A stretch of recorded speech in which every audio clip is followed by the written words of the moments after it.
Hello friends, welcome back to Ranju Pooja teching Kannada channel. ಈ ರಾಜ್ಯ ಸರ್ಕಾರದಿಂದ 9ನೇ ಕಂತಿನ ಗೃಹಲಕ್ಷ್ಮಿ ಹಣನ ಬಿಡುಗಡೆ ಮಾಡಿದ್ದಾರೆ. ಈ ಬಿಜೆಪಿ ಅವರು ಈ ಹಣನ ಬಿಡುಗಡೆ ಮಾಡಬಾರ್ದು, ಚುನಾವಣೆಯ ನಂತರ ಈ ಅಮೌಂಟ್ನ ಕೊಡಬೇಕು ಅಂತ ಹೇಳಿದರು. ಆದರೆ ರಾಜ್ಯ ಸರ್ಕಾರದಿಂದ ಈ ಅಮೌಂಟ್ನ ಆಲ್ರೆಡಿ ಬಿಡುಗಡೆ ಮಾಡಿದ್ದಾರೆ. ನಿನ್ನೆ 19ನೇ ತಾರೀಕು ಇದನ್ನು ಬಿಡುಗಡೆ ಮಾಡಿದ್ದಾರೆ. ಈಗ ಆಲ್ರೆಡಿ ತುಂಬ ಜನರ ಅಕೌಂಟ್ಗೆ ಇದು ಬಂದಿದೆ. 26ನೇ ತಾರೀಕು ಒಳಗಡೆ ಅಂದರೆ ಚುನಾವಣೆ ಒಳಗಡೆ ಇದು 14 ಕ್ಷೇತ್ರಗಳಲ್ಲಿ ಚುನಾವಣೆ ನಡೆಯುತ್ತಲ್ಲ ಆ ಜಿಲ್ಲೆಗಳಿಗೆ ಸಂಪೂರ್ಣವಾಗಿ ಬಿಡುಗಡೆ ಮಾಡ್ತೀವಿ, ಅವ್ರಿಗೆ ಪೂರ್ತಿ ಬರುತ್ತೆ ಅಂತೇಳಿ ಹೇಳಿದ್ದಾರೆ. ಆ ಜಿಲ್ಲೆಗಳು ಯಾವ್ಯಾವು ಅಂತೇಳಿ ನಾವಿವತ್ತಿನ ವಿಡಿಯೋದಲ್ಲಿ ನೋಡೋಣ. ನೋಡೋದಕ್ಕೂ ಮುಂಚೆ ನಮ್ಮ ವಿಡಿಯೋಗೊಂದು ಲೈಕ್ ಕೊಡಿ, ನಮ್ಮ ಚಾನಲ್ನ ಸಬ್ಸ್ಕ್ರೈಬ್ ಮಾಡ್ಕೊಳ್ಳಿ ಮತ್ತು ಸೈಡಲ್ಲಿರೋ ಬೆಲ್ ಐಕನ್ನ ಕ್ಲಿಕ್ ಮಾಡಿ. ಬೆಲ್ ಐಕನ್ನ ಕ್ಲಿಕ್ ಮಾಡೋದ್ರಿಂದ ನಾವು ಹಾಕೋ ಎಲ್ಲ ವಿಡಿಯೋ ನೋಟಿಫಿಕೇಷನ್ ನಿಮ್ಮ ಫೋನ್ಗೆ ಬರುತ್ತೆ. ಯಾರೂ ಕೂಡ ಸ್ಕಿಪ್ ಮಾಡಬೇಡಿ, ಕೊನೆವರೆಗೂ ವಿಡಿಯೋನ ನೋಡಿ. ಹೌದು ಫ್ರೆಂಡ್ಸ್, ಈ 9ನೇ ಕಂತಿನ ಗೃಹಲಕ್ಷ್ಮಿ ಹಣ ಬಿಡುಗಡೆಯಾಗಿದೆ.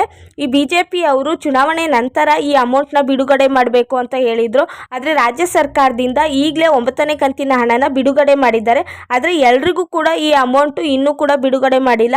ಕೇವಲ 2 ಲಕ್ಷ ಜನಗಳಿಗೆ ಮಾತ್ರ ಬಿಡುಗಡೆ ಮಾಡಿದ್ದಾರೆ. ಈ ಚುನಾವಣೆ 2 ಹಂತದಲ್ಲಿ ನಡೀತಾ ಇದೆ. ಮೊದಲನೇ ಹಂತದಲ್ಲಿ 14 ಕ್ಷೇತ್ರ ಇರುತ್ತೆ, ಇನ್ನು 2ನೇ ಹಂತದಲ್ಲಿ 14 ಕ್ಷೇತ್ರ ಇರುತ್ತೆ. ಟೋಟಲ್ ಆಗಿ 28 ಕ್ಷೇತ್ರಗಳಿರುತ್ತೆ. ಆದರೆ ಏಪ್ರಿಲ್ 26 ಒಳಗೆ ಈ ಮೊದಲನೇ ಹಂತದಲ್ಲಿ ನಡೆಯುತ್ತಲ್ಲ ಚುನಾವಣೆ, 14 ಜಿಲ್ಲೆಗಳಿರುತ್ತಲ್ಲ ಆ ಜಿಲ್ಲೆಗಳಿಗೆ ಈ ಗೃಹಲಕ್ಷ್ಮಿ 9ನೇ ಕಂತಿನ ಹಣನ ಬಿಡುಗಡೆ ಮಾಡಿರ್ತಾರೆ. 26ನೇ ತಾರೀಕು ಒಳಗಾಗಿ ಈ ಅಮೌಂಟು ಅವ್ರಿಗೆ ಬರುತ್ತೆ. ಅಂದರೆ ಗೃಹಲಕ್ಷ್ಮಿ 9ನೇ ಕಂತಿನ ಹಣ ಈ 14 ಜಿಲ್ಲೆಗಳಿಗೆ 26ನೇ ತಾರೀಕು ಒಳಗಾಗಿ ಬರುತ್ತೆ. ಈ 9ನೇ ಕಂತಿನ ಹಣ ಅಂದರೆ ಏಪ್ರಿಲ್ ಹಣ ಮೇ ತಿಂಗಳಲ್ಲಿ ಬರ್ತಾಯಿತ್ತು. ಆದರೆ ಚುನಾವಣೆ ಇದೆಯಲ್ಲ, ಅದಕ್ಕೋಸ್ಕರ ಈ ತಿಂಗಳೇ ಅದನ್ನು ಬಿಡುಗಡೆ ಮಾಡಿದ್ದಾರೆ ರಾಜ್ಯ ಸರ್ಕಾರದಿಂದ. ಈ 9ನೇ ಕಂತಿನ ಹಣ ಬರಬೇಕು ಅಂತ ಅಂದರೆ ನಿಮಗೆ ಏಪ್ರಿಲ್ 26ನೇ ತಾರೀಕು ಒಳಗೂ ನಿಮಗೆ ಟೈಮ್ ಇದೆ. ಅದರೊಳಗಾಗೂ ನಿಮಗೆ ಬರಲಿಲ್ಲ ಅಂತ ಅಂದರೆ ಮೇ 7ನೇ ತಾರೀಕು ಅಂದರೆ 2ನೇ ಹಂತದ ಚುನಾವಣೆ ನಡೆಯುತ್ತಲ್ಲ ಆ ಟೈಮಿಗಾದರೂ ಈ ಅಮೌಂಟು ನಿಮಗೆ ಬರುತ್ತೆ. ಲೋಕಸಭಾ ಚುನಾವಣೆ 2 ಹಂತದಲ್ಲಿ ನಡೆಯುತ್ತೆ. ಅದರಲ್ಲಿ ಮೊದಲನೇ ಹಂತದಲ್ಲಿ 14 ಜಿಲ್ಲೆಗಳು ಇರುತ್ತೆ, ಇನ್ನು 2ನೇ ಹಂತದಲ್ಲಿ 14 ಜಿಲ್ಲೆಗಳಿರುತ್ತೆ. ಮೊದಲನೇ ಹಂತದಲ್ಲಿ ಯಾವ್ಯಾವ ಜಿಲ್ಲೆ ಇರುತ್ತೆ ಅಂತೇಳಿ ಇವಾಗ ನೋಡೋಣ. ಉಡುಪಿ, ಚಿಕ್ಕಮಗಳೂರು, ಹಾಸನ, ಚಿತ್ರದುರ್ಗ, ತುಮಕೂರು, ಮಂಡ್ಯ, ಮೈಸೂರು, ಕೊಡಗು, ಚಾಮರಾಜನಗರ, ಬೆಂಗಳೂರು ಗ್ರಾಮಾಂತರ, ಕೋಲಾರ, ದಕ್ಷಿಣ ಕನ್ನಡ, ಬೆಂಗಳೂರು ಉತ್ತರ ಮತ್ತು ಬೆಂಗಳೂರು ಕೇಂದ್ರ. ಇಷ್ಟು ಮೊದಲನೇ ಹಂತದ ಜಿಲ್ಲೆಗಳಾಗಿರುತ್ತೆ. ಅಂದರೆ ಮೊದಲನೇ ಹಂತದಲ್ಲಿ ಚುನಾವಣೆ ನಡೆಯುತ್ತಲ್ಲ ಇಷ್ಟು ಜಿಲ್ಲೆಗಳಲ್ಲಿ ನಡೆಯುತ್ತೆ.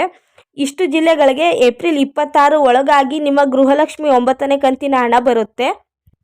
ಇನ್ನು 2ನೇ ಹಂತದಲ್ಲಿ ಚುನಾವಣೆ ನಡೆಯುತ್ತೆ ಅಂತ ಹೇಳಿದ್ವಲ್ಲ, ಅದು ಯಾವ್ಯಾವ ಜಿಲ್ಲೆಗಳಲ್ಲಿ ಅಂದರೆ ಮೇ 7ನೇ ತಾರೀಕು 2ನೇ ಹಂತದ ಚುನಾವಣೆ ನಡೆಯುತ್ತೆ. ಅದು ಯಾವ್ಯಾವ ಜಿಲ್ಲೆಗಳಲ್ಲಿ ನಡೆಯುತ್ತೆ ಅಂತ ಈಗ ನೋಡೋಣ. ಬೆಳಗಾವಿ, ಬಳ್ಳಾರಿ, ಚಿಕ್ಕೋಡಿ, ಹಾವೇರಿ, ಗದಗ, ಕಲಬುರಗಿ, ವಿಜಯಪುರ, ಬೀದರ್, ಧಾರವಾಡ, ಕೊಪ್ಪಳ, ಬಾಗಲಕೋಟೆ, ರಾಯಚೂರು, ಉತ್ತರ ಕನ್ನಡ, ದಾವಣಗೆರೆ, ಶಿವಮೊಗ್ಗ. ಇಷ್ಟು ಜಿಲ್ಲೆಗಳಲ್ಲಿ 2ನೇ ಹಂತದಲ್ಲಿ ಚುನಾವಣೆ ನಡೆಯುತ್ತೆ. ನನ್ನ ಇನ್ಫಾರ್ಮೇಷನ್ ನಿಮ್ಗೆ ಏನಾದರೂ ಇಷ್ಟ ಆಗಿದ್ರೆ ನಮ್ಮ ವಿಡಿಯೋಗೆ ಲೈಕ್ ಕೊಡಿ ಮತ್ತು ರಂಜು ಪೂಜಾ ಟೆಕ್ಕಿಂಗ್ ಕನ್ನಡ ಚಾನಲ್ನ ಸಬ್ಸ್ಕ್ರೈಬ್ ಮಾಡ್ಕೊಳ್ಳಿ ಮತ್ತು ಸೈಡಲ್ಲಿರೋ ಬೆಲ್ ಐಕನ್ನ ಕ್ಲಿಕ್ ಮಾಡಿ. ಬೆಲ್ ಐಕನ್ನ ಕ್ಲಿಕ್ ಮಾಡೋದ್ರಿಂದ ನಾವು ಹಾಕೋ ಎಲ್ಲ ವಿಡಿಯೋ ನೋಟಿಫಿಕೇಷನ್ನು ನಿಮ್ಮ ಫೋನ್ಗೆ ಬರುತ್ತೆ. Thank you.